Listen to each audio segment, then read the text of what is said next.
Bonjour tout le monde, aujourd'hui on se retrouve pour que je vous présente le 1, 2, 3 parcours mathématiques cycle 2 publié aux éditions MDI et dont je suis la co-auteure. Donc on est 3 auteurs dessus.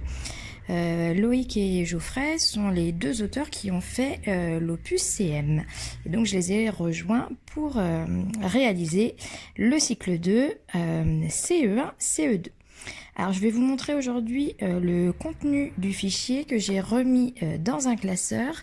Je referai une prochaine vidéo pour vous parler du contenu plus numérique via le CD-ROM et via la version vidéo projetable que vous pourrez récupérer grâce à un code quand vous aurez acheté le fichier. Donc je vous en parlerai un petit peu plus tout à l'heure si j'ai le temps, mais on va déjà rentrer dans le vif du sujet.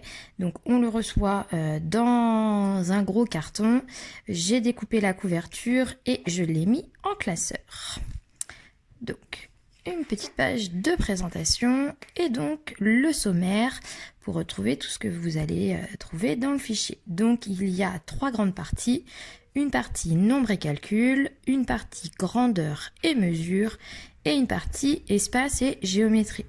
Et puis ensuite, on a tout ce que contient le CD-ROM. Donc, dans le CD-ROM, vous trouverez toutes les leçons, les fichiers d'évaluation modifiables, les cartes mentales en couleur et toutes les ressources pour les ateliers de manipulation ou remédiation ainsi que différents jeux. Donc vous verrez, on me demande souvent si on peut tout faire avec le fichier. Vous remarquerez donc qu'il n'y a pas de résolution de problème. Donc pour la résolution de problème, il faudra trouver un autre support. C'est un fichier donc qui est photocopiable. Le but, c'est donc de pouvoir soit être utilisé seul si vous êtes assez à l'aise en mathématiques, sachant qu'il y a plein de choses de proposer, je vous montrerai après. Ou alors, ça peut se mettre en complément de n'importe quelle méthode. Si vous avez besoin de compléter, si vous ne voulez pas avoir un fichier ou un manuel par élève, ça permet d'avoir une banque de ressources. Et puis, voilà, c'est clé en main, vous avez les fiches, je vais vous montrer tout ça. On sort la feuille, on la photocopie et c'est fait. Alors, on a prévu une proposition de programmation par période, donc nombre, calcul, grandeur, mesure, espace et géométrie. Alors, on est bien d'accord que c'est une proposition et on a des pattes de chat qui passent. Bref, c'est une proposition libre à vous de l'adapter à vos outils, à vos besoins, à votre classe. Ensuite, on retrouve toute la partie officielle avec les programmes modifiés de 2018. Donc, il est vraiment en accord avec les programmes et avec les nouveaux repères de progressivité. De l'autre côté, donc la présentation du fichier que je vais vous détailler du coup.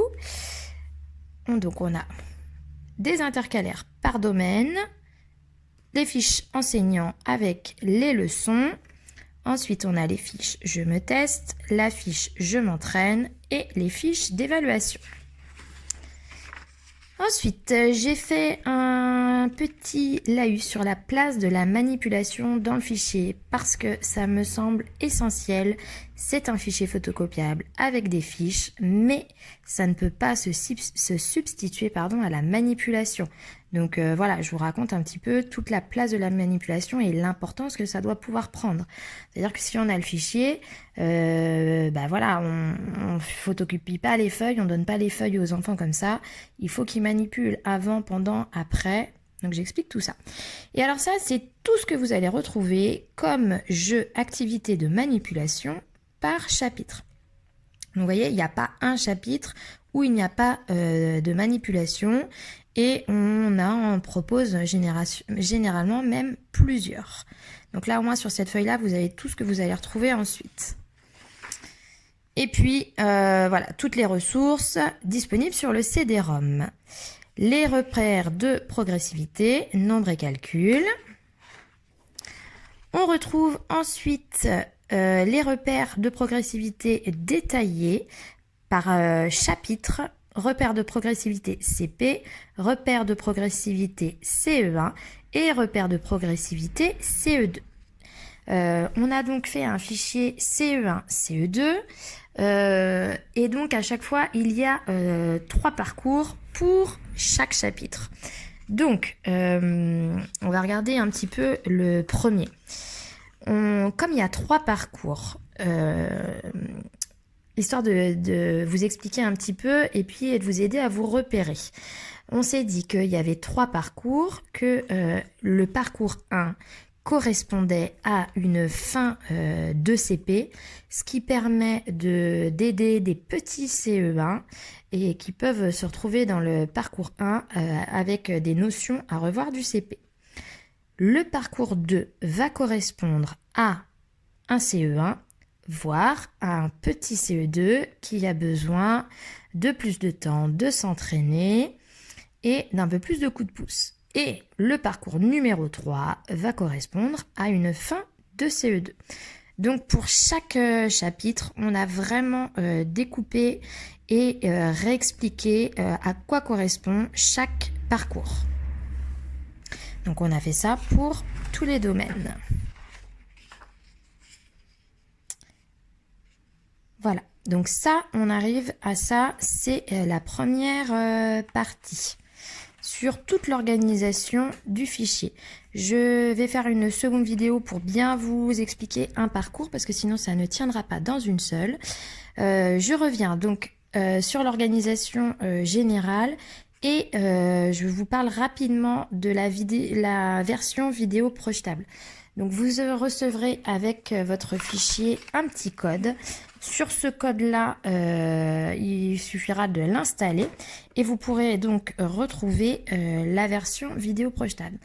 Dans cette version, c'est exactement comme si vous aviez un manuel numérique. Donc vous allez avoir tout ce que vous retrouvez dans le fichier. Par exemple, pour avoir les ressources du CD, il y aura juste à cliquer. Il y a toujours des petites icônes. Vous cliquez et vous allez retrouver par exemple les jeux, les leçons. Et vous allez retrouver toutes les fiches qui sont vidéo projetables. Donc par exemple, vous avez fait le parcours 2 en numération, vous vidéo projetez. Vous pouvez ne projeter que certains exercices, ça veut dire qu'on peut faire une loupe par exemple. Je vous montre, par exemple, vous ne voulez faire travailler que cet exercice-là, eh bien vous pouvez choisir cet exercice-là et ne projeter que l'exercice. Et le gros avantage, c'est qu'il y a une version corrigée de tout le fichier. Donc voilà, vous pouvez projeter la version, vous laissez les élèves travailler, on corrige ensemble. Et il y a juste à cliquer et vous avez le corriger, que ce soit pour corriger avec les élèves ou pour vous, pour faciliter vos temps de correction. C'est quand même bien pratique. Donc voilà un petit peu la présentation générale. Je vais faire une seconde vidéo pour vous montrer maintenant comment fonctionne un chapitre. À tout de suite. Et nous revoilà dans une seconde vidéo afin que je vous explique un petit peu le fonctionnement de chaque chapitre. Alors, pour rappel, moi j'ai des CE2, donc je vais peut-être vous expliquer comment je fais avec les CE2. J'ai pu le tester un petit peu en fin d'année dernière, mais je vais essayer d'expliquer aussi pour tous les niveaux au fur et à mesure. J'en profite juste, je fais ces 2 vidéos là. Comme ça vous laisse le temps de les regarder, de lister vos petites questions et je pense que je ferai un live pour répondre à toutes vos questions.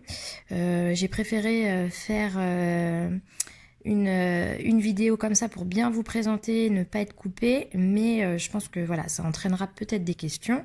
Et puis comme moi je suis dedans, c'est moi qui l'ai fait, il y a peut-être des choses qui me paraissent évidentes mais qui ne le sont pas forcément. Donc si vous avez besoin de précision ensuite, voilà, on fera un petit live pour que je puisse répondre à tout ça. Donc on a vu que pour chaque chapitre, on avait les repères de progressivité. Et ensuite, on a les chapitres qui se présentent comme ça. Alors, j'ai pris au hasard le chapitre 2, lire et écrire des nombres en entier. Pour chaque chapitre, après, ça fonctionne toujours pareil. C'est la même structure. Vraiment, le but du fichier, c'est que une fois qu'on a compris la structure, tout se déroule par elle. On veut que ça soit simple d'utilisation. Donc, on retrouve pour chaque chapitre les compétences et on retrouve une fiche enseignant avec souvent une petite explication pour voir d'où partent les élèves. On a toujours une partie manipulation. Donc vous voyez, pour lire, écrire des nombres entiers, vous avez 3 activités au choix. Alors ces 3 activités au choix, soit pour découvrir, soit pour s'entraîner, ou comme dans mon cas, ça va être 3 ateliers que je vais pouvoir proposer. Ça veut dire que comme je travaille moi en centre mathématique, je vais préparer ces 3 activités-là que je vais mettre dans un bac avec les différents parcours qui correspondent à mes élèves. Ça veut dire que quand ils seront en centre, ils pourront, s'ils veulent travailler, lire, écrire des nombres entiers, aller chercher la boîte et pouvoir jouer ou manipuler les activités qui sont proposées. Et à chaque fois qu'on a proposé des activités, vous avez tout ce qu'il faut dans le CD-ROM. Ensuite, vous avez la différenciation. Pour chaque parcours, on va vous expliquer ce qui est travaillé. Par exemple, le parcours 1, on s'arrête à 29, le parcours 2 à 99 et le parcours 3 à 999. On a fait une petite partie sur les erreurs rencontrées. Qu'est-ce qui va pouvoir faire un nœud chez vos élèves et comment on va pouvoir y remédier. Et très souvent, on propose des activités de remédiation dans le CD-ROM. De l'autre côté, vous allez retrouver les leçons à choisir. Est-ce que vous voulez une leçon classique ou une leçon plutôt carte mentale? Les leçons classiques sont à retrouver dans le CD-ROM et on les a mis en fichier modifiable pour que vous puissiez les adapter à vos classes. Et on retrouve aussi la version couleur des cartes mentales. Alors, on décide de faire ce chapitre avec nos élèves. On se retrouve avec 2 tests. Le test 1 qui est plutôt dirigé pour des élèves de CE1 et le test 2 plutôt pour des CE2. À adapter, si vous voyez que vous avez un petit CE2 qui fait toujours le parcours 1, eh bien vous allez lui donner plutôt le test 1. Mais au début, moi quand j'ai commencé, j'ai donné le test 2 à tout le monde, tous mes CE2, et puis après j'adapterai en fonction. En fonction des résultats, on n'a pas mis forcément d'échelle parce qu'on voulait vraiment que ça soit adapté à vos élèves et puis on ne voulait pas un carcan trop fermé, il faut que vous puissiez aussi l'adapter à vos pratiques. Donc, en fonction des résultats de vos élèves, eh bien, il y a 3 parcours de proposer. Donc, les parcours, ils sont là, c'est marqué parcours 1. Donc, parcours 1, c'est pour vos petits élèves avec moins d'exercices, plus d'exemples, des coups de pouce, et puis on va moins loin dans les notions.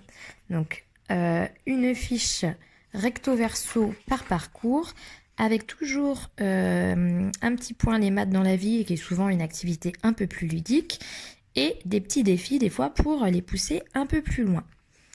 Donc on va retrouver souvent des exercices qui sont assez semblables, mais avec des consignes qui sont plus simples, et parfois on retrouve vraiment des exercices différents, ça dépend des chapitres. Donc on a le parcours 2, donc ça, parcours 1, plutôt pour des petits CE1, parcours 2 pour des CE1 ou des petits CE2, et le parcours 3 pour les CE2. Ça veut dire que si vous avez un double niveau, vous pouvez lancer vos élèves à travailler sur les mêmes notions. Si vous travaillez sur 2 ans, eh ben vous privilégiez plutôt le parcours 1, 2 si vous avez des CE1 et puis 2, 3 pour les CE2 ensuite. Et ensuite, en fin de parcours, vous avez 2 évaluations. une évaluation 1 qui correspond plutôt à des CE1, une évaluation 2 qui correspond plutôt à des CE2. Ce ne sont pas des évaluations pièges. Tout ce qu'on a fait en évaluation, c'est des exercices qui ont été travaillés dans les parcours. On retrouve en haut la compétence évaluée qui sera directement à reporter ensuite dans le LSU ou dans l'outil que vous utilisez avec le système d'évaluation. Et voilà, donc après, chaque chapitre fonctionne exactement de la même façon. On retrouve toujours 2 tests, 3 parcours au choix et 2 évaluations. Dans mon cas, moi qui veux remettre donc les centres mathématiques en place, je vais faire beaucoup de découvertes, surtout en début d'année, en groupe classe. Ensuite, en fonction des tests, ils auront des parcours différenciés. Donc, je travaille avec un livret de progrès. Donc, je vais adapter mon cahier de progrès en fonction du 1, 2, 3 parcours maths et j'indiquerai sur quel parcours ils vont travailler. Ça veut dire qu'ils vont avoir le même livret. Il y a des élèves, ils travailleront le parcours 1, d'autres le parcours 2 et d'autres le parcours 3. Il y a beaucoup de fiches que je vais mettre sous feuilles plastifiées en travaillant avec des crayons Woody. À part tout ce qui est géométrie et puis ce qu'il y a vraiment à faire sur feuille, où là ils auront une feuille chacun.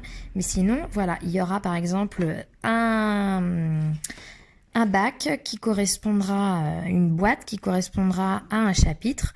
Ça sera la boîte 4 et dans cette boîte 4, on retrouvera les 3 parcours sous pochette plastique ainsi que tous les jeux qui sont proposés et c'est possible que j'en rajoute d'autres aussi. Donc je pourrais dire à un enfant, soit ils seront libres, ils iront choisir là où ils en sont en suivant leur livret leur cahier de progrès, ou alors certains qui ont besoin d'être accompagnés, je leur dirais, allez, aujourd'hui tu travailles le bac 4 et il manipule au moment où il sent que la manipulation est suffisante ou que la maîtresse lui dit c'est bon, maintenant tu as bien manipulé, tu peux passer sur la fiche. Il passe sur la fiche. Si la fiche a été bien réussie, eh bien il pourra passer à l'évaluation un peu plus tard ou dans la foulée et alors je valide le cahier de progrès. Si je vois que la fiche n'est pas réussie, eh bien je vais pouvoir reprendre tous les élèves qui sont au bac 4 qui n'ont pas bien réussi en centre guidé. Donc voilà un petit peu la présentation de ce fichier. Je vous laisse regarder ces 2 vidéos, notez toutes vos questions et puis on se retrouvera dans un live pour répondre à vos questions. Moi je vais bien sûr sur mon blog essayer de réexpliquer tout ça, peut-être remettre quelques outils selon l'utilisation que moi j'en aurai. Mais une fois encore, c'est un outil qui se veut adaptable à toutes vos pratiques. Vous n'êtes pas obligé de travailler en centre du tout pour l'utiliser, mais vous pouvez l'utiliser si vous travaillez en centre. Voilà, on a vraiment voulu que ça soit une utilisation assez large. Voilà, je vous remercie et je vous dis à très très bientôt.